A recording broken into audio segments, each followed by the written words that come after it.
nigenderete gati obumo bwazimio umoja wa Kenya amo na Kenya kwanza askiria orokirio kwegena kwaye buna chingwane icho nigo chirakoreta maunchirio anene gukora liberera rya gisiasa na kwenekia gusego konyense ya Kenya ase ugusuka mutumurikio itonde mo Stephen Norbotiuru.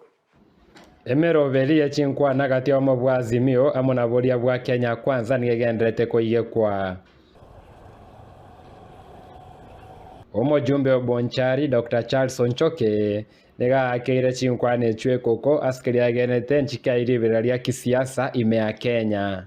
I think Kenya has waited this for a long time that we have talks that can culminate in peace. We're looking for an environment that is peaceful so that Kenyans can go about their business and so on and so forth. But at the same time, we are alive to issues to do with high cost of living. We are alive to the matters of resource distribution that have not been clearly been explained by government. So to that extent, therefore, among other issues. Nonye nabo nega ichane ile baria basiria magimabo na bande konyora chingoma asokorobekana kwararirie no mobwazimio asama tukamaega. To that extent, therefore, we unfortunately had instance of issues to do with expressing the displeasure and protests.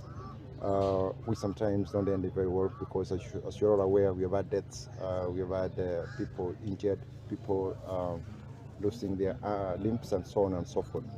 Asaba bwatani korwa chinse ya mochonsi chia kisiasa baroberi komira na sevikaro onchoke niga boliri kwango ye bikaro byabo konyora machibu asechi agenda bagokwanera.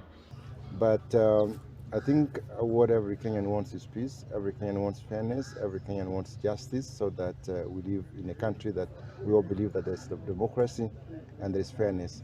So initially, it's obviously going to be a bit rough or difficult, to the point that up to when the various representatives will get to a point where they are comfortable with the issues that each is bringing to the table.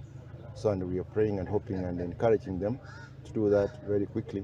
We have done this in the past. Other countries have done it. There's no reason we can't get to a consensus and have the issues that we need to be talking about. Kwa ripoteria Ndizi TV, area tariane Ndemo Stephen.